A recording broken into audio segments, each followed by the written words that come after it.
di ko jàppale ci réponse yi muy jox yiñ koy laaj waaye duñ wax ak moom directement dañu bind ci bout de papier rek paas ko ñu ne ci tàmbali bi dina tànn kenn ci assistance bi mu présenté ñu ko wax ñu kan mooy candidat Bamba Cissé kooku dina am 5 minutes pour def présentation boobu bu paree dinañ jublu ci question réponse yi question buñ ko ci posé dinañ ko wax ñaata minutes la am pour apporter ci une réponse bu desee 1 minute ci réponse bi doyen Alassane Sy dina ko signifier comme ça mu accélérer la réponse définitive bu paree ñu jàll ci beneen question bi buñ paree nag question réponse yooyu ba pare dinañ ko joxaat 10 minutes yoo xam ne il va s'adresser directement à la population de Guinguinéo. bismillahi rahmaani rahim maa ngi gannaaw bu ma sante suñu borom subhaanahu wa taala julli ci yonent bu tedd bi sallallahu alayhi wa sallam ñu ngi sant bu baax sant yàlla ñu fekkee waat tey élection locale yi talaat organiser lu mel nii mu nekk loo xam ne contribution forum civil bu Guinguinéo la le candidat Bamba Cissé di ko dalal jàmm au nom du forum civil di nuyu forum yi fi nekk yëpp di nuyu la presse di ko gërëm bu baax déjà d'avoir répondu ci invitation bi mu nekk exercice boo xam ne dañoo jàpp ne exercice bu am solo la parce que nit ñi ñëpp duñ dem meeting également meeting yi tamit bëri na coow loo xam ne peut-être yow li nga bëgg jàllale yow mi candidat bi muy sa bilan bu dee yoroon nga bu dee sa programme bu dee da ngaa bëgg yor du ko bëggee nu mu war a amee cadre yu mel nii peut-être ñu commencé ko def depuis 2014. bu coordonnateur bu section forum civil bu Guinguinéo xanaa kon rek dañuy jébal kàddu gi monsieur Cheikh Fall mu présenté ñu le candidat de la grande coalition Gëm sa bopp Bamba Cissé. sheytaani rajim وإني أعوذ بك وذريتها من الشيطان الرجيم ربي أعوذ بك من همزة الشياطين وأعوذ بك ربي أن يحضروني بسم الله الرحمن الرحيم mbokki jullit yi ñu ngi leen di nuyu yéen ñëpp seen tur ak seen sant di leen gërëm ci seen invitation ñii ñu leen di gërëm ci seen teewaay tey nag dañ ñoo woo ci nit koo xam ne nii ku jar ay mbir la koo xam ne nii tey man ñeme naa xuus ak moom jàll fu nekk parce que dama koo xam kon je suis très fier aujourd'hui de vous parler de mon candidat monsieur Bamba Cissé à qui on a traversé le désert ensemble à qui j'ai senti très tôt cette arme fatale qui dormait en lui et qui pulvérisait le monde qui l'entoure de vérité de sagesse de bonté et de justesse. Parlons, tubaab dafa ne parlons peu, parlons bien. Nous allons parler aujourd'hui d'un grand homme qui mérite d'être montré aux yeux et aux yeux de tout le monde. Bamba est très brave et sa bravoure, on l'a senti dès ses jeunes âges. Il a su toujours supporter le peuple. Il a su toujours gouverner le peuple à bas âge. Donc, il fut très tôt un bon gouverneur. Bref, on va fermer la parenthèse pour ne pas tirer le débat en longueur et parler à juste titre de notre candidat, le cher Bamba Cissé. Monsieur Bamba Cissé est né le 21 août 1977 à Kaolack. Il est fils d'un défunt notable de Guinguinéo appelé Mamadou Cissé, dit Doudou, et d'une ménagère née Djé Assoukan. Après ses études primaires à l'école Matar Diop de Guinguinéo, monsieur Bamba Cissé a fait ses études moyennes et secondaires entre les CM Serigne Khassim Mbacké de Guinguinéo, Serigne Bassirou Mbacké de Kaolack et le lycée Valdiodio Ndiaye de la même ville. Connu pour son engagement dans le syndicalisme depuis son jeune âge, il fait partie des plus grands activistes du système scolaire à Kaolack vers les années 2000-2001. Après l'obtention de son baccalauréat en 2001, il s'est inscrit en première année de la faculté S juridique et politique de l'université Cheikh Anta Diop de Dakar reprenant par la même occasion ses activités syndicales à côté de ses frères kaolackois, avec qui il a eu à diriger la liste Rupture. C'est en 2003, alors qu'il était jeune étudiant, qu'il a posé ses premiers actes citoyens en organisant une grande marche suivie d'une conférence de presse à Guinguinéo pour inviter le maire d'Anton, Souleymane Ndéné Ndiaye, à mieux s'acquitter de ses obligations, une démarche restée gravée dans la mémoire de la population et de la jeunesse de Guinguinéo. C'est en cette même année qu'il a réussi au concours très sélectif de l'École nationale d'administration, où il a choisi la section Trésor. À sa sortie de l'école en 2006, comme contrôleur du Trésor, il a été affecté à la trésorerie PRI régionale de Diourbel, où il a occupé cumulativement les fonctions de chef de bureau des collectivités locales et chef de bureau du recouvrement des impôts de la région de Kaolack, de la région de Diourbel, autant pour moi. En 2010, il a été affecté à Dakar comme adjoint au chef d'agence comptable centrale des postes diplomatiques et consulaires, devenu trésorerie PRI pour l'étranger. Ici, il était chargé de guider les réformes portant sur la trésorerie PRI pour l'étranger, en collaboration avec les autorités des ministères chargés des Finances et des Affaires étrangères. En 2011, de 2011 à 2013, en tant qu'adjoint du trésorier payeur pour l'étranger, il était chargé du transfert des fonds destinés aux 52 ambassades et consulats du Sénégal à l'étranger, de veiller à la bonne tenue des postes comptables et des comptabilités et à la bonne exécution de leur budget. Les différentes missions qu'il effectuait à l'étranger en ces temps consistaient tantôt à redresser des postes comptables, tantôt à ouvrir ou fermer des ambassades et consulats, suivant la volonté du président de la République. C'est en 2013 qu'il a été désigné par les autorités du ministère des Finances pour redresser le poste comptable auprès de l'ambassade du Sénégal en Belgique. C'était 5 minutes. Voilà. Donc, on va poursuivre l'activité avec la série de questions-réponses. Donc, maa ngi leen koy wax léegi ne leen suñu ñaari xarit yi Omar Seck ak Aslo ñoom lañ dénk tey.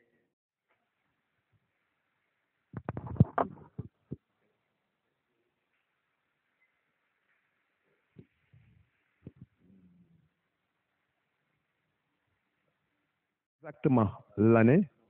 mais je pense que c'est vers les années 80. Voilà, mais je ne sais pas exactement l'année. Localité ñaareelu laaj bi mooy combien d'ASC contre la commune de Guinguinéo citez-les maanaam boo ñëwee ci commune Guinguinéo ñaata ASC ñoo fi am association sportive et culturelle ñu lay wax aussi nga limal ñu leen. Il y a Badema, il y a Campement, il y a Ñaari Tali, il y a Essor, il y a Yakar, il y a Jaxaay, il y a Gelwaar,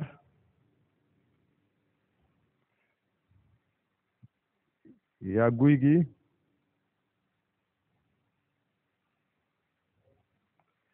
il y a Espérance,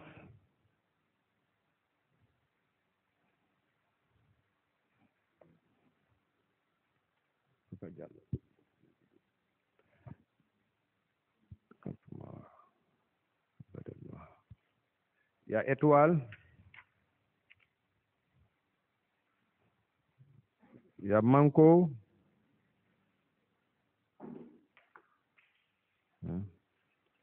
Essor jeudi, Campement, Badema, Ñaari Tali, il y a Jamono, ça fait 12.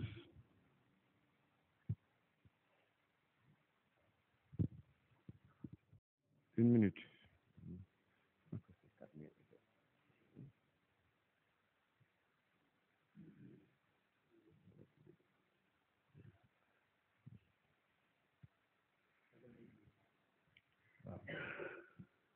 vers 4000 et quelques, hein. Comme centre de vote, nous avons la mairie, école Fodé Diouf, école Doudou Kanté, Farabougou, et école Moussa Fassar, comme centre de vote. Et il y a 20 bureaux de vote. yi gën a fes bon mën nañ ci citer enclavement dëkk bi bon beneen bi le sous-emploi des jeunes beneen bi ci des les problèmes d'infrastructure je pense que bari na mais mën naa cee citer ñett yooyu te mooy ñett yi nga xam ne ñoo gën a saillant. En fait, pour ma wax ci acte 3 de la décentralisation je pense que il faut que ma wax ci décentralisation ba pare ak processus bi fi mu jaar bon décentralisation mooy yenn prérogative ak yenn compétence yi nga xam ne état moo ko yoroon ba benn jamono il fallait que mu transférer ko jëmale ko ci communes yi ak département yi ñu di leen wooye les collectivités locales lañ leen daan wooye ci acte 3 bi ñu dugal maintenant les collectivités territoriales parce que benn instant bon état moom mooy yoroon prérogative yëpp yor compétence yëpp mais à un moment donné bon dafa am benn processus de décentralisation boo xam ne mi ngi débuté depuis 1972 bon boo xam ne li ko tax a jug mooy lépp loo xam ne ci ay compétences la yoo xam ne état mën na ko bàyyee communes yi boo mu bàyyee leen ko daal di koy accompagner nag ak ay moyens yu permettre communes yooyu ak yeneen collectivités territoriales yi ñu mën a jël en charge compétences yooyu ñu leen bàyyee bon boo xoolee tey acte 3 bi pratiquement moom mooy troisième étape bu décentralisation bi comme ni ma leen ko waxee processus la voilà ci acte 3 bi nag ci lañ jëlee maintenant compétence yi ci lañ jëlee dindee li ñuy wax conseil régional parce que autant conseil régional moo amoon des communautés rurales et des communes bon maintenant ci lañ quitté conseil régional yi dem vers la départementalisation mooy département yi ñu jox leen compétence yooyu boo xoolee compétence yi nga xam ne moom la région yi yoroon moom lañ jox département yi bon yooyu yëpp dafa jëm ci sens gestion de proximité ñu jóge ci daal di dooleel communes yi aussi ci nga gisee communauté rurale yi disparaître voilà ñu dajale les villages yi nga xam ne ñoom ñoo constitué woon communauté rurale yi dajale leen def leen ay communes yooyu yëpp li ko tax a jug mooy dooleel communes yi parce que dañu jàpp ne gestion de proximité def di gestion bi gën parce que commune bu ci ne wala collectivité territoriale bu ci ne moom moo gën a xam ay réalité am gën a xam ay jafe-jafam ak ay bëgg-bëggam maintenant ñooñu kon boo leen joxee compétence yi bàyyi leen seen avenir ak seen destin je pense que formule bu gën la daal voilà loolu mën naa ko wax ci question boobu. bon acte 3 bi en réalité décret 2013 bi moo ko institué bon mais li ci nekk ci ay actes yi nga xam ne posé nañ ko bari na mais ci acte majeur yi mën nañ cee citer le fait que ñu éliminer les conseils régionaux daal di samp li nga xam ne moom la ñuy wax les conseils départementaux beneen acte bi nga xam ne ay acte majeur la it mooy le fait que ñu jugee ci communauté rurale yi maintenant ériger leen en commune voilà yooyu ci acte majeur yi nga xam ne posé nañ ko ci la bokk ba pare domaine de compétence yi aussi ñu renforcer ko loolu bokk na ci acte majeur yi nga xam ne parce que c'est un ensemble d'actes mais yooyu yëpp bokk na ci acte majeur yi nga xam ne posé nañ ko dans le cadre de ces réformes là. sama programme bon te it yamuma ci wax ko dama ko diggee te man damay bëgg lu ma diggee lu ne ma def ko mooy corriger benn injustice boo xam ne les quartiers périphériques dañ koy dund parce que wax naa ko ci sama biir programme fii monde bi toll ci 21e siècle bi mënuñu imaginer mu am ay ñoo xam ne dañuy noyyi te fañ dëkk courant amu fa ndox amu fa loolu gis nañ ko ci biir dëkk bi te yooyu bokk na ci yi nga xam ne si ay injustice la mu di ay injustice sociale yoo xam ne il faut que ñu corriger ko parce que lii ñuy wax rek yooyu ay source de frustration la dem nañ ba cateel leen ba tur yi ñu leen di wooyee sax dafa doon tur yoo xam ne tur yu ñaaw la ay mbëbës ay kii ngay dégg ay num tuuti segal ga ay ñurux ay paleen mbaam ay maatay sës genre quartier yu mel noonu ngay dégg te ñooñu ay doomu aadama lañ yoo xam ne ñun ak ñoom ñoo yam même droit ñu yam même obligation ci dëkk bi yooyu dafa bokk ci li nga xam ne frappé na ma te incha allah bis bu ma nekkoon maire Guinguinéo li may njëkk a corriger ci loolu lay bokk mooy au moins le minimum vital ñu am ko mooy ndox courant ak lépp loo xam ne si dafay faciliter dundu doomu aadama ñu am ko loolu daal xam naa ne dinaa ko porter à la connaissance de toute la population muy ne loolu mooy sama priorité bi njëkk. En négociation je pense que argument boo am rek pour mën a am li nga bëgg argument bu baax la parce que comme ni ma ko waxee ci sama programme man bëgguma di digaate et pour la première fois même ci programme bi laa ne pour cette fois-ci au moins naa ci wax ak population bi ñu xam ne am nañ les capacités am nañ la bonne volonté pour mën a régler problème mu sous-emploi jeunes yi bon usine boobu ngay wax Baara Mousso effectivement bon ba ñuy jug Bamako ne dañoo bëgg a investir Sénégal Kër Massar moo leen yëkkati woon mais il fallait que nga trouver argument yoo xam ne di nga naxante ak ñoom ba xëcc leen jëmale leen Guinguinéo ci laa xoolee comme argument ne leen tey bu ngeen xoolee Guinguinéo main d'œuvre bi mooy gën a yomb main d'œuvre Dakar te loolu ku yor xel ku ne war nga ko mën a nangu dès lors que ki nga xam ne day liggéey Dakar la ko transport bi ak yooyu yëpp di coûter kooku main d'œuvre boo ko fay ah je pense que du ko gis alors que ki nekk Guinguinéo nga xam ne quelle que soit la situation day jug dox dem fa muy liggéeyee kooku je pense que main d'œuvre yooyu mënuñoo daan benn te malgré cela ñoom lañ ma tegalaatoon comme argument même defuma ko ci programme bi mooy loo gagné foofu en main d'œuvre di nga ko pertaat ci transport matériel bi pour tas ko ci biir Sénégal ndax bu dee ay épices ak yooyu ñu war ko transporter à Dakar frais de transport yi day jouer mais ci laa leen tegalee gratuité site bi ne leen loolu aussi c'est un surplus ñoom ñu gis ci seen njariñ ah nañu tàllal nañu loxo comme ni ma ko waxee ci programme bi ma woo samay collègues yu nekk impôt domaine laaj leen nan lañ mën a def ba am site boo xam ne dina mën a abriter loolu ñu ne ma ñaata hectares lañ soxla ñoom ñu ne 10 hectares lañ soxla parce que dañuy sóor agrandissement ëllëg bu ñu waree yokk loolu gars yi ne ma léegi dinañ leen jox 5 hectares pour ñu tàmbale bu ñu demee ba ci kanam ñu dolli leen yeneen 5 hectares bon ñu ne d'accord nañ waa impôt ne léegi nañ produire document de projet bi mi ngi en cours ak benn doomu Guinguinéo di sama frère nekk à Bamako sama yoon bi ma demee en mission réunion nañ ci pendant presque toute une journée nekk ci affaire boobu di leen jaajëfal lu bari loolu daal mën naa ko cee wax yaa ngeen jëf.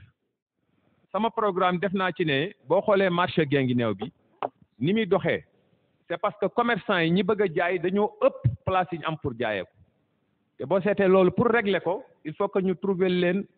beaucoup plus d'espace pour mën a réaliser loolu. bon Guinguinéo nag bari na ay espace et que am na foo xam ne gis naa ko foo xam ne tey buñ doon def marché en tant que maire doon naa ko mën a lijjanti pour ñu def ko marché mais question boobu moom dama koy préférer garder parce que c'est si sensible si compliqué que boo ko yëkkatee problème d'intérêt dina taxaw te loolu dina doon loo xam ne si gënut ci phase bi ñu toll mais li wóor ba wóor daal mooy incha allah bu marché bi teg woon sama mairie bi teg woon sama loxo marché Guinguinéo bi dinañ ko sende def ko ñaari marché benn marché bi ñu dajale fa ñi nga xam ne ñooy def ndugum suba ngi muy ay jën ak yàpp ak ay keccax ak ay géej ak yu tooy yooyu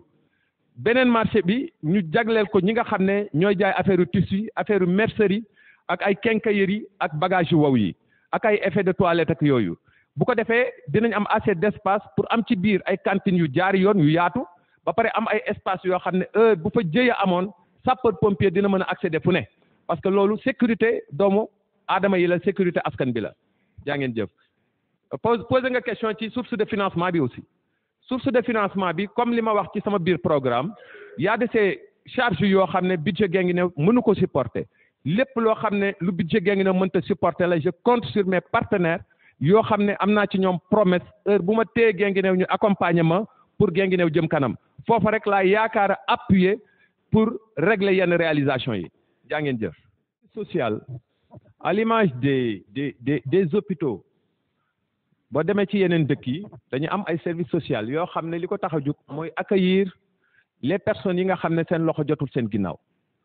service social boobu looloo ko tax a jóg fii boo gisee hôpitalu Guinguinéo bi le district sanitaire du moins loolu manqué na fi et je pense que bu amoon dina permettre képp ku néew doole boo duggee hôpital wala boo duggee ci district sanitaire bi am ay jafe-jafe di nga fa jubal directement exposer leen sa problème ñoom ñu taxawu la guider la jàppale la yombalal la en collaboration avec les autorités locales loolu mooy sensu service social bi merci. Comme vous le dites dans votre programme, CFCG Diaspora continue à payer les 150 000 francs pour le logement des étudiants. Si oui, ce sera jusqu'à quand bi ñu xoolee le programme gis nañ nga wax ci CFCG que mi ngi fay logement étudiants yi à hauteur de 150 000 francs ñu lay laaj est-ce que loolu mi ngi am ba léegi bu fekkee mi ngi am ba léegi kañ nga yaakaar ni dina ko continuer. jàpp ne da ngeen a liirul bu baax li ma wax foofu li ma fa wax mooy CFCG toll na jamono fay na may wax ne initiative boobu daf di initiative boo xam ne dafa am lu ma fa bëgg a wane mooy développement participatif bi ma gëm fay googu juróom-ñetti weer la ko def mais ay politiciens ñoom ñoo ci dugg yàq ko naan leen lii politique da koo lal ak yu kenn xamut mais am na juróom-ñetti weer yoo xam ne compte bancaire bi nga xam ne ubbi nañ ko ci crédit mutuel bi ku ci nekk yaa ngi fa doon verser chaque fin du mois ñu yëkkati ca 150 000 jox ko étudiants yi seen président témoin la Pabba bi di forum civil di seen collègue ci témoin yi la moom ci ñi ñu jàppale woon ba ñu ubbi compte bi ci la bokk compte bi mi nga fay demeurer ba léegi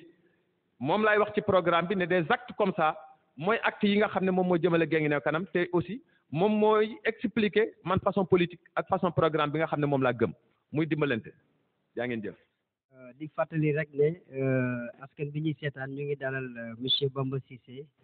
nekk candidat de la grande coalition Gëm Sa Bopp donc ñuy attaquer le thème numéro 4 bi nga xam ni day wax ci wàllu jeunesse sport ak loisir donc vous aurez 3 questions en 8 minutes donc la première question monsieur Cissé quels sont les problèmes de la jeunesse dans la commune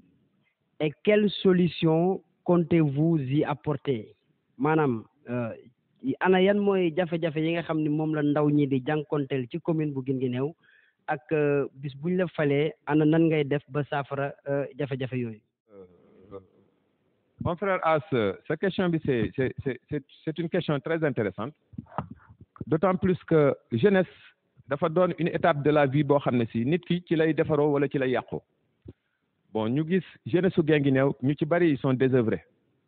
parce que boo duggee ci biir dëkk bi da ngay gis ñenn ñi nga xam ne jàppuñ ci dara ñenn ñi jàng nañ am seeni lijaasa di taxawalu ñenn ñi amuñ chance am formation bu qualifié boo xam ne si dina leen permettre ñu am yenn liggéey yi mais da nga leen di gis ñoom ñooy mujj nekk ci dëkk bi boo ñëwee fii vers minuit 1 heure du matin da ngay tase ak ñoom ci baar yeeg un peu partout ñu mandi di def naka su dul noonu loolu je pense que def di phénomène boo xam ne si képp koo xam ne doomu Guinguinéo nga war na laa toucher voilà et que loolu aussi li ko waral mooy ñàkk xëy gi nga xam ne moom mooy nekk ci dëkk bi kon lépp lu waaye di def pour dimbali jeunesse bi régler seen problème xëy da cee bokk ba pare parce que loolu dafa bokk ci li leen di dalal bokk ci li sécuriser dëkk bi bokk ci li dalal doomu dëkk bi bon nga jógee foofu aussi seen problème parce que jeunesse fu mu nekk dafa bëgg épanouissement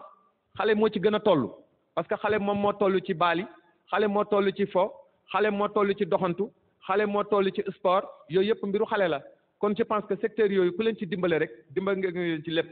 maa ngi koy wax sama programme stade bi ku xam xale yi xam ne loo xam ne la dafa doon bëgg-bëgg bu rëy ci ñoom mais boobu léegi solution amu ci et incha allah bokk na ci suñ programme ci suñu priorité d'abord d'ailleurs sax ñu dox ci ba nga xam ne stade bi dafay féete boor dootul waxati lu jëm ci wàllu stade leneen la ñuy wax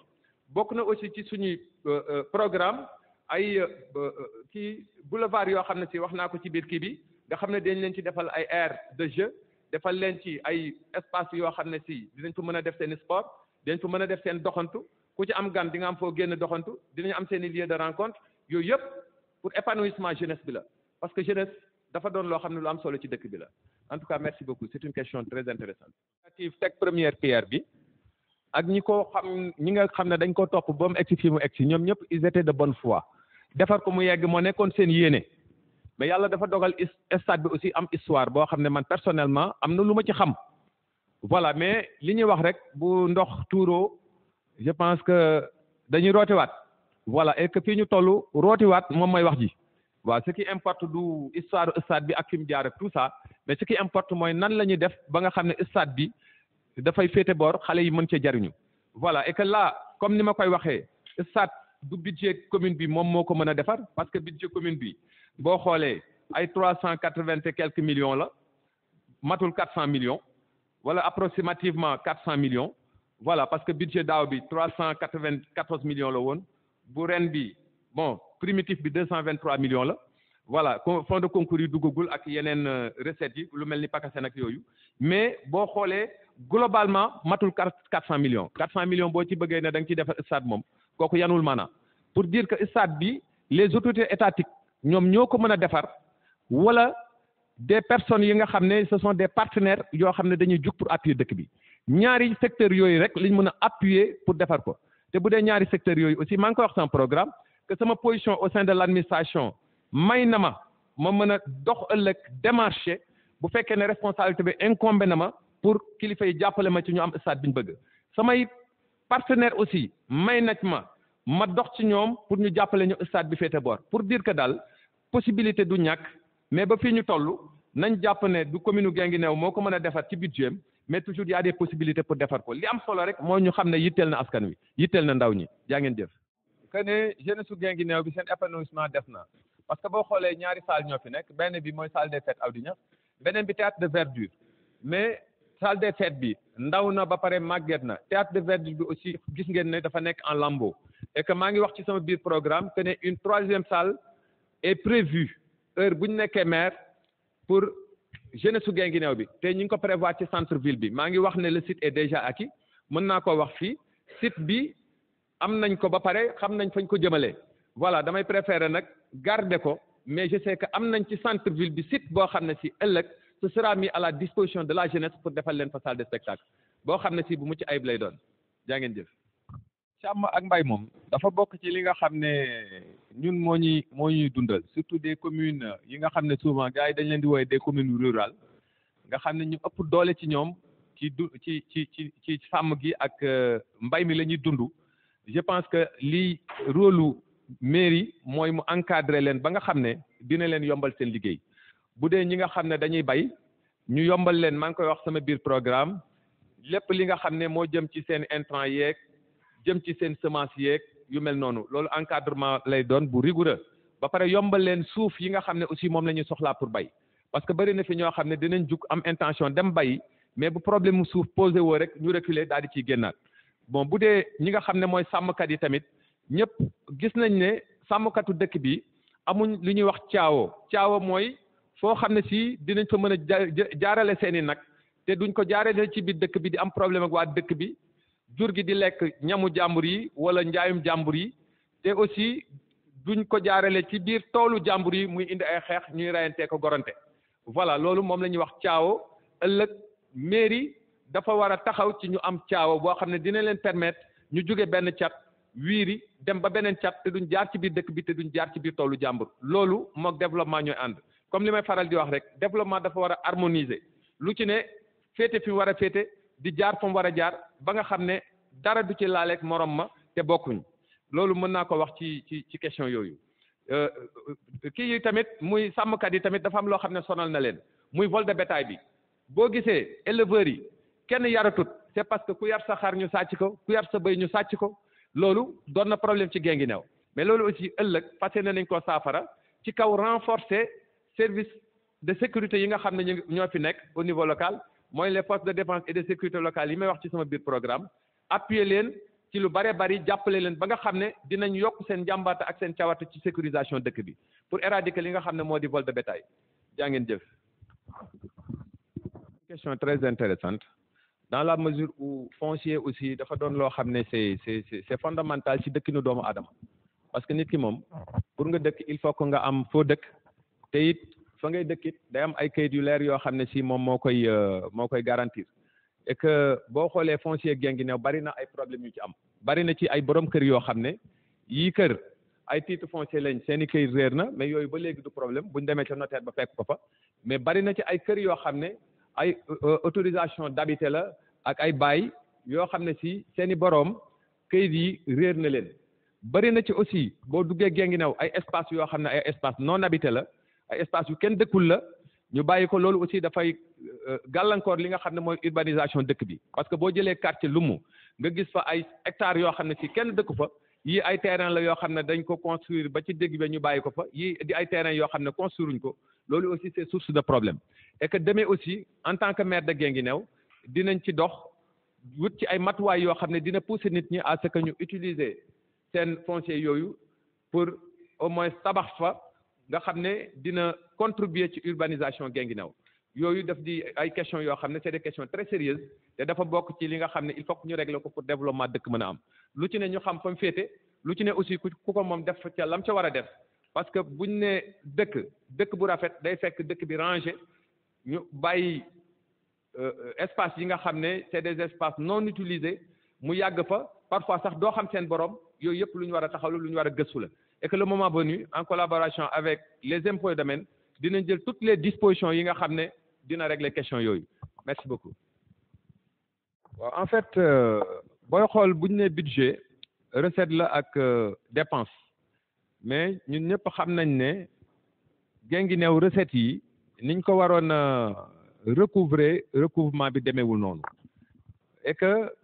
niche yi nga xam ne waroon nañ ko exploiter pour mu doon ay sources de recettes aussi boo xoolee demeewul noonu et que bokk na ëllëg ci suñ programme parce que budget moo tëddee noonu plus nga am ay recettes plus ngay am possibilité de dépenser boo amee 1000 francs en recette 1000 francs ngay dépenser boo amee par exemple 100 millions ngay dépenser budget moo demee noonu parce que recette égale dépense kon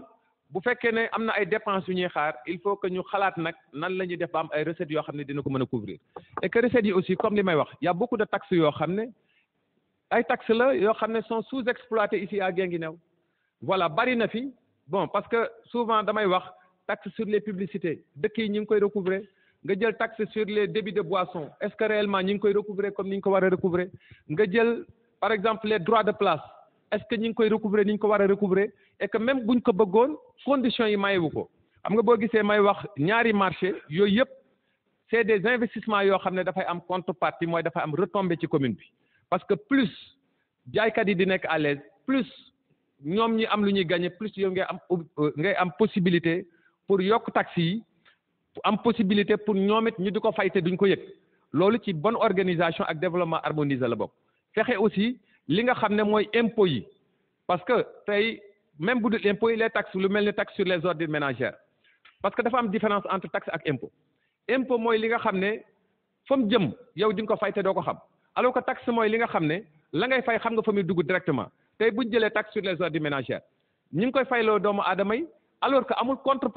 contrepartie bi mooy doomu aadama bi koy fay waroon na gis oto mbalit di ñëw di tondi ay mbalitam nekk na fi source de problème ñi fayloo taxe sur les ordures ménagères ñu ne duñ ko fay parce que ñun ñooy continuer di fay ay mbaam yu tonni suñu mbalit ce qui veut dire que il faut que commune aussi assumer ay responsabilités am pour mën a prétendre ci ay droit am voilà yooyu yëpp ci politique harmonisée bi may wax la parce que pour ñu mën a am yenn taxes yi mën a am yenn impôts yi il faut que aussi commune taxaw ni mu war a taxawee en tout cas merci beaucoup li ñu mën a wax ci question bi bari na mais temps bi du ko maye. ne dinaa dàq liggéeykatu mairie xalaatuma ko parce que souvent ce sont des frères ce sont des sœurs yoo xam ne si ñun ak ñoom ñoo bokk dëkk bi et que yeewuñ jug benn jour rek ñu yóbbu leen fa kuñ fa yóbbu peut-être am nga ay compétences am nga rôle boo fa jouer ba tax ñu yóbbu la fa voilà mais yooyu yëpp organisation interne la laaj rek le moment venu parce que y a des questions yoo xam ne mënu ma cee xuus tant que au moins les explications yi nga xam ne moo nekk soubassement question bi xaw ma leen fa indi xaw ma lañ leen di fay xaw ma nan lañ leen di fayee kooku mënu ma cee sori mais li am solo ba am solo daal mooy ëllëg bu ñu yàlla dénkee mairie bi képp ku di doomu Guinguinéo fu sa wërsëg nekk dinañ la dimbale ci nga jot ci li ñëpp bokk aussi dinañ ko sàmm ba ñëpp gis ci seen bopp merci. constaté la mais li ma bëgg ñuy bàyyi xel toujours rek mooy cantine yi lum bari ci marché bi lum ruqe suñuy sœur ñoo fa nekk suñuy frère ñoo fa nekk et que li am solo mooy organiser leen parce que une pareille question posé woon nañ ma ko fii en 2018 bi may décliner sama programme ne ma marché bi ak ni mu demee boo ko jotoon tey ak problème yi ci am nan ngay doxalee mais là la ma leen waxoon rek moom laay dellu di leen wax tey mooy fas yéene maa def dara ci marché bi lu neexul waa marché bi parce que man gestion participative la gëm et inclusive secteur bu mu mënti doon ñi ko séq xam nañ fa loo fa xamut boo leen dajalee ne leen lii moo nekk ci secteur bi yéen a ma ko gën a xam may laaj seen xalaat ci loolu pour ñu ànd trouver ci solution boo xam ne ku ci nekk ci yéen dina ci gis boppam ñu sàmm seen sécurité commune bi def rôle am lépp jaar yoon je pense que lay lijjanti problème ba ca ñooña secteur boobu fa lay jógee mais li am solo rek mooy lu ñuy déplorer la comme tout le monde parce que buñ sañoon Guinguinéo dëkk bu rangé lay doon secteur yëpp doon secteur bu rangé mais nit ñi aussi koo gis mu buuxante ba am kantinam xamoo lam daj ba am ko boo jékki-jékkee ne da nga koy dindi na fekk nga wutal ko fi mu jëm ba pare et que le moment venu dinañ jël disposition yoo xam ne si képp ku ñuy yëkkati dinañ la yóbbu fu gën fañ la jëlee loolu daal mën naa ko cee wax jaajëf. Bon, je pense que li nga xam ne moo di li koy relever commençant par le matériel médical loolu wax naa ko waxati ko et que d'ailleurs bi may nekk en mission à l'étranger en Belgique am na benn moment boo xam ne tenté na jël conteneur def ci du matériel médical ba mu fees dal destination Guinguinéo. J'ai appelé madame la maire avec une seule condition mooy seen fonds de dotation ñu jël ci frais conteneur bi pour jël ko en charge les démarches ya nga xam ne moom lay laaj ak chargement fonctionnaire kii bi conteneur bi les frais ak tout ça man dinaa ko supporter mais yàlla dogal ñoom bi ñu xoolee jékki-jékki nañ ne ma médecin chef bi xool na matériel bi mais nee na matériel pédiatrique la matériel pédiatrique amu ci dëkk bi et que hôpitaux yu mag yi daal moo gën matériel yi dem fa loolu wax na ma ko mais le médecin chef bi wax gëwma loolu parce que duñ ma wax ne ma Guinguinéo soxlawul ay lits d'hôpitaux duñ ma wax ne Guinguinéo soxlawul ay matelas duñ ma wax ne Guinguinéo soxlawul ay rideau non pas ay rideau kii ay drap duñ ma wax ne Guinguinéo soxlawul ay ciseaux ay seringue ak tout ça alors que conteneur bi man dama assister biñ koy chargé matériel bu nekkul ci biir conteneur bi amul pour dire que les possibilités sont là mais il faut juste créer les conditions pour Guinguinéo jot ci et je pense que loolu mooy relever le plateau technique du district sanitaire de Guinguinéo mooy ñu am le matériel nécessaire pour def li nga xam ne moom mooy seen liggéey te là je ne compte que sur des partenaires pour ëllëg lépp lu di matériel médical ni ko yeneen dëkk yi di amee mu di leen ko yombee Guinguinéo di ko am à suffisance parce que loolu dafa bokk ci dundu doomu aadama dafa bokk ci wér gi yaramu doomu aadama yi en tout cas merci beaucoup. Deuxième question, comment comptez-vous faire face au manque criard de personnel de qualité, par exemple sage-femme, infirmier ak médecin donc ñu gis ne suñu gox yi nga xam ne ñoo yor wàllu faj ci Guinguinéo am nañu ay jafe-jafe mbaa ci personnel de qualité ay sage-femme ay médecin ak ay infirmier ana gannaaw buñ la fale ana nan nga nama def incha allah pour saafaral ñu jàngoro yooyu. Pour paj mi aussi doon paj mu jaar yoon il faudrait que ñu am ay pajkat yoo xam ne si xarañ nañ ci seen wàllu liggéey yooyu yëpp aussi ay démarche la rek yooyu yëpp ay démarche la mais li may wax rek souvent pour nga démarcher dara il faut que nga xam li ngay démarcher lan la ak aussi fan nga koy jaar ba démarcher ko voilà et que le moment venu en collaboration avec le ministère de la santé je pense que am nañ taxawaay boo xam ne si permettre nañu lépp loo xam ne bëgg nañ ko ci ministère bu mënti doon ci Sénégal mën nañoo yomb lool ndax li ñuy doon ndaw aussi am nañ baat tuuti boo génnee Guinguinéo te am na cër boo xam ne jox nañu ko te aussi am na ñoo xam ne yéene nañ ma Guinguinéo lool parce que souvent dama koy faral di wax ñi ma yéene Guinguinéo en réalité ñi ci ëpp sax dëkkuñ Guinguinéo parce que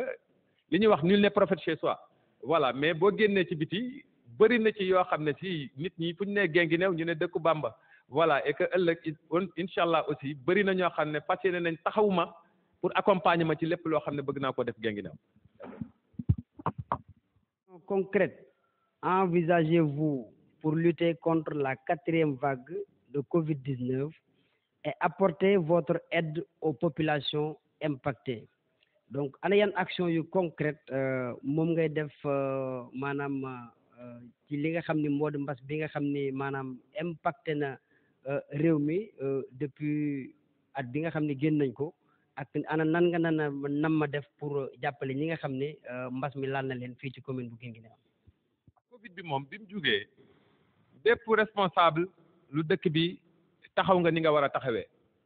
mu doonoon bataille boo xam ne bataille bu metti la ñun jàpp nañ ci ku ci nekk suivant tes possibilités ak ta disponibilité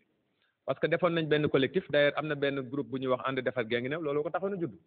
ku ci ne yónnee sa participation ñu dajale ko teg ko ci loxoy préfet pour jàppale waa dëkk bi ñi nga xam ne dañoo néew doole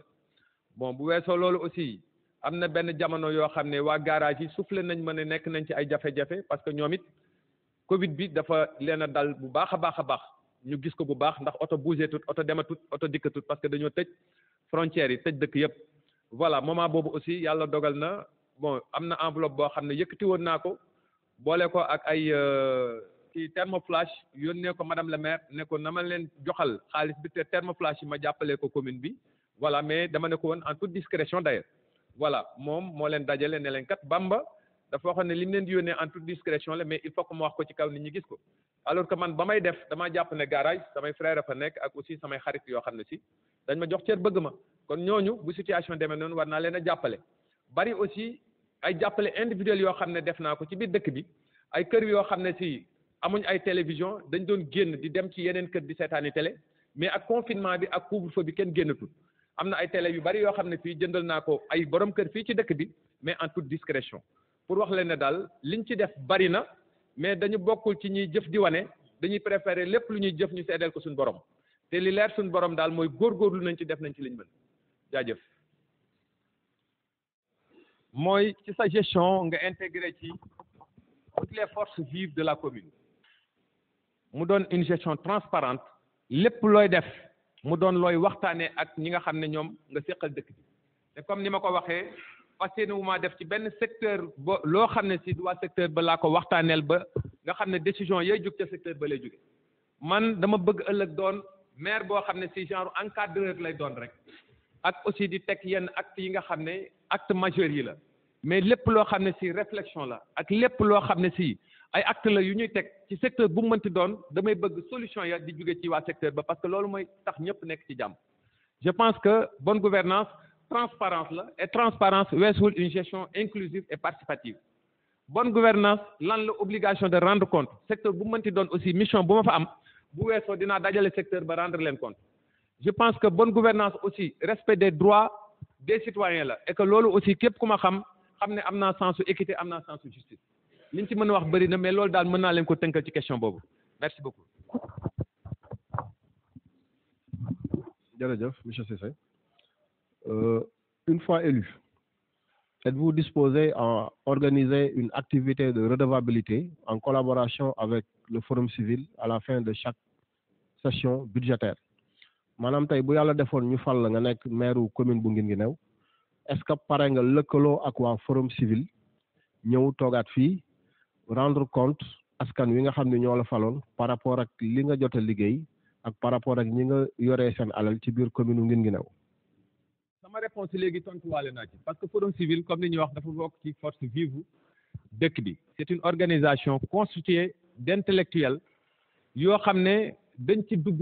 pour leur neutralité dugg ci pour jariñ seen askan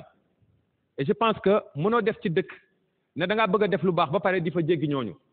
mais nag à condition que ñu gën a góorgóorlu aussi gën a garder seen neutralité xam nañ ku ci nekk ni nga taxawee ba fii ñu toll mais ñaax la rek gën leen a dénk parce que man li nit ñi di wax ci mbedd yi ci biir néeg yi man loolu laay wax ci mbedd yi parce que samay frères fi daje ñu gën a góorgóorlu ku ci nekk ca la nga ne ci discussion yi en public ak yooyu yëpp ñu gën a xoolaat kàddu yi te xam ne lu fi waay wax day wër day dem fu ne te loolu lépp dafay impacter ci seen crédibilité ay frères ngeen moo tax je me permets de vous donner ces conseils là muy ay conseils de frères parce que aussi dañ ci am cër ndax seen taxawaay dafa doon taxawaay boo xam ne yéen genre garde kii ngeen quoi c'est-à-dire genre garde fou ngeen et que loolu bu ko ñëpp comprendre rek li ngeen bëgg dina yomb mais nit ñi aussi li nañuy def dinañ ci gis seen njariñ bu baax a baax a baax merci beaucoup. jàpp naa ne jarul xaar ba falu mën naa koo déclarer fii sama patrimoine moom bu ngeen ko bëggee xam weesuwul ñaari oto yoo xam ne maa ko moomal sama bopp ak kër goo xam ne am naa ko Ndakaaru maa ko jënd bi ma nekkee en mission à l'étranger mu nekk ci réflexion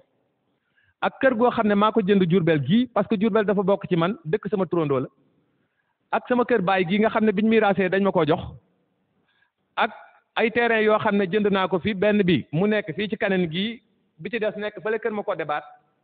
ak aussi ay terrain yoo xam ne si un peu partout ay nu mu tuuti yuñ ma may la yenn yi dans les zones reculées de ay Bambilor rek détails yu demee noonu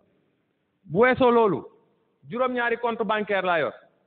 compte bancaire boo ci dem doo fa fekk lu mat 50 000 francs yenn compte bancaire yi peut-être ay 5 000 francs moo ciy nekk yenn yi ce sont des comptes débiteurs mooy ay moyens man noonu laa bindoo du ma koy denc xaalis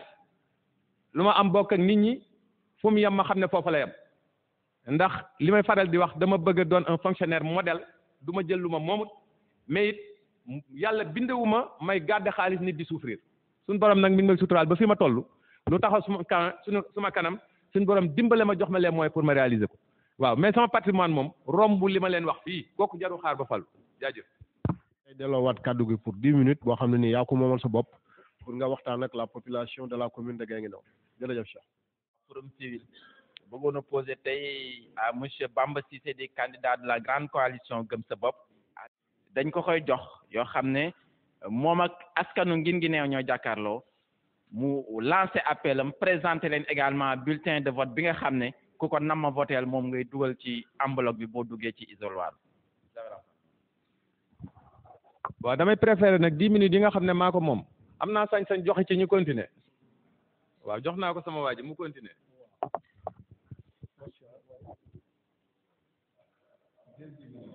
c'est possible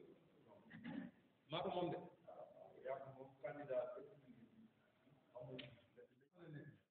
voilà di kontaan lool ci bés bii nga xam ne dama jàkkaarloo ak waa forum civil waa Guinguinéo yëpp di ma seetaan ñu di ma interroger ci sama programme interroger ma aussi ci sama xam-xamu dëkk beeg détails yu demee noonu am na question yu ñu ma jot a posé ci début bi waaw ma gàcc ci lool sax et c'est normal parce que dama jàpp ne yooyu ce sont des détails bëgg dëkk bi du foofu lañ koy nattee xam dëkk bi du foofu lañ koy nattee def dina suñuy responsabilité yaatu na yaatuwaay boo xam ne ay date ak yu mel noonu moom liñ jàpp ci ay chiffres may ñu ñuy gàdde ay date voilà di leen jaajëfal quand même parce que c'est des questions très pertinentes bon buñ ci jugee li tax ma di leen jaajëfal mooy da ngeen ma may opportunité ma waxtaan ak waa dëkk bi ci li nga xam ne mooy Guinguinéo ñu seq ko may fàttali nit ñi nee nañ def très attention ci phase bi ñu toll parce que c'est l'avenir de Guinguinéo dans les 5 années à venir qui est en train d'être joué loolu du caaxaan parce que avenir boobu ay ndaw dañ cee bokk ay mag ñu feebar dañ cee bokk ay ñu toll seen digg doole bokk ci ay xale yu ndaw bokk ci ay ñuy soog a judd bokk ci ay jigéenu wérul bokk ci ay góor ñu am ay jafe-jafe nekk ci kaso yi bokk ci ay jaaykat yoo xam ne dañuy xëy soo ba ngoon du ñu am dara bokk ci ay sàmmkat bokk ci ay nappkat bokk ci ay chauffeur bokk ci ñi nekk ci hôpitaux yi bokk ci ñëpp bokk ci kon loolu du caaxaan c'est du sérieux ma bëgg ñuy bañ di dawee yenn sentiment yi parce que kóllëre baax na waaye mosu leen a gis étage bu taxaw ñu ne kóllëre moo ko tabax kóllëre am na limite te kóllëre ci relations humaines yi la bokk nga xam ne nit ki bu la joxee cër nga jox ko cër boo xewlee mu teew mu xewle nga teew bu nekk ci jafe-jafe nga gàgganti ko jàppale ko kóllëre foofu la yem ku gis ndakaaru gee ak ay lampam xam nañ ne du kóllëre moo ko defar ku gis Paris gële xam nañ ne du kóllëre moo ko defar nit ñi nañ bàyyi considération yooyu te xam ne li ñuy def du caaxaan c'est du sérieux buñ jël avenir u dëkk bi di ko jëndee kóllëre boo weesoo loolu ki ñu dénk dëkk bi it na doon koo xam ne boo jugee soxla ko fekk ko fa mu dëkk jàpp ci loxoom jàpp ci noppam def loo ko la nga bëgg dama bëgg ñu xoolaat bu baax ñi ñuy teg dëkk bi seen loxo ñu doon ay doomu dëkk bi te bu ma nee doomu dëkk bi mooy ñi nga xam ne seeni mbokk bu ma nee mbokk aussi yamuma ci mbokk falaa de mais seeni waa kër a ngi ci dëkk bi man par exemple boo ma jëlee sama jabar a ngi ci kër gi fii lay jàngalee Guinguinéo samay doom a ngi ci kër gi sama yaay a ngi ci kër gi te pourtant ñii yóbbu seeni njaboot feneen ëppuñ ma possibilités yi j'ai toutes les possibilités pour le faire wax naa leen ko fii léegi am naa fu ma accueillir sama njaboot am naa lu ma leen dundalee ba dundal ñeneen ak ñeneen ak ñeneen ndax la may fayee ko mate na ko waaye dama opté dëkk Guinguinéo loolu mooy sama bëgg-bëgg kon nag mënuma yem ak ñi nga xam ne li leen indi ci dëkk bi amuñ fi benn intérêt bu ñuy sàmm lu dul lu ñuy lijjanti buñ ci jotee dëkk bi dootu leen gis comme nag da ngeen maa may occasion ma waxtaan ak waa dëkk bi dinaa ci profito pour inviter waa dëkk bi ñu xam ne dëkk du caaxaan li ci wékku ma bari ñu bàyyi xel ne décision bi nga xam ne moom la ñuy jël décision pour 5 ans lay doon kenn doo ci mën a wàññeeku te tant que 5 ans yi jeexut dellu ginnaaw mënu ci am moo tax daal j'ai le devoir et l'obligation même de demander aux gens de comprendre que li ñuy def c'est du sérieux du caaxaan dëkk doo ko tànn ki koy jiite ci am riir wala ci ay dégg naa mais ki koy jiite bu fekkee ne la ngay bëgg ëllëg mooy boo ko bëggee gis ko boo bëggee wax ak moom kooku ku ñuy tànn lay doon ci kaw tànneef boo xam ne ci leer na ne kii am na capacité def li nga bëgg mais tànn boo ko tegee rek ci kaw ay kii moom a neex wala kii neex kii nu mu tooti dégg naa am na lii wala mën na lii rek je pense que juum dafay daal di am man nag doomu dëkk bi la Padou Cissé vétérinaire mooy sama pap kenn musuma xam ci caaxaan kenn musuma xam ci fen kenn musuma xam ci wor kenn musuma xam ci dige lu ma dul def lépp lu may wax suba ba ngoon lu may mën lay doon lu ma mënul xamal nit ñi ne mënuma ko lu ma yàlla may ma jël parce que aussi damay faral di wax ne ba may judduma pour nekk maire Guinguinéo damaa judd pour dund damaa dox jamono rek ba yàlla dogal ñu sama dëkk laaj ma taxawu ko ma jël sama doole di ci def loolu rek ma waral ma engagé wu ci terrain Guinguinéo te ñi ma fi gis ñuy laaj dëkk bi bu ma ci gisoon koo xam ne li may def yaa ma ko dàq wala mën nga ko ni ma ko mënee du ma ci sonn damay bàyyi mu jiite man ma taxaw ne le di ko jàppale mais en réalité dama cee gis koo xam ne li ma mën ci Guinguinéo mën nga ko ci loolu rek moo expliqué sama engagement ma di leen nuyu yéen ñëpp di leen jaajëfal yéen ñëpp di leen wax spécimen bi c'est la grande coalition gëm sa bopp mu di couleur jaune ba pare kaw gi am bleu mais ay couleur jaune am na fi parce que bu PDS boo ko jëlee dafa am gubu mboq je pense que ñu ngi wax ne am na beneen boo xam ne ci jaune la mais ñun suñu bos li mandarga bi mooy poignée de main yi nga xam ne mooy loxo yiñ banque yi nga xam ne moo nekk ci kaw ñaari côté yi boo xoolee dafa am loxo bu côté bu ci ne am na loxo bu mag buñ banque ak ay loxo yu ndaw yoo xam ne ñoo nekk ci wetam tamit ñu banque ko loolu daal mooy li nga xam ne mooy mandarga carte Bamba Cissé képp ku ko bëgg a woteel boobu ngay jël nga sànni ko dugal ko ci enveloppe bi en tout cas maa ngi leen di jaajëfal yéen ñëpp di leen gën a rassurer waaw parce que ci biir CV bi li taxoon ma bëgg koo bàyyi mooy au moins ñu xam yan fonction la occupé actuellement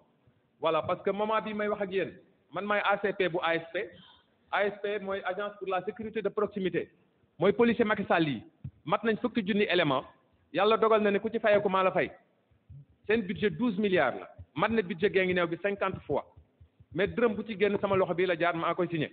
loolu cër la boo xam ne dénk nañ ma ko bi ma jugee mission bitim réew ak léegi beneen bi man maay secrétaire général syndicat liggéeykat trésor yi ci Sénégal yépp liggéeykat yi mat nañ ay junni liggéeykat agent bi gën a ndaw ba ci directeur yu mag yi ku ci sa bët xonq ci man ngay daw ñëw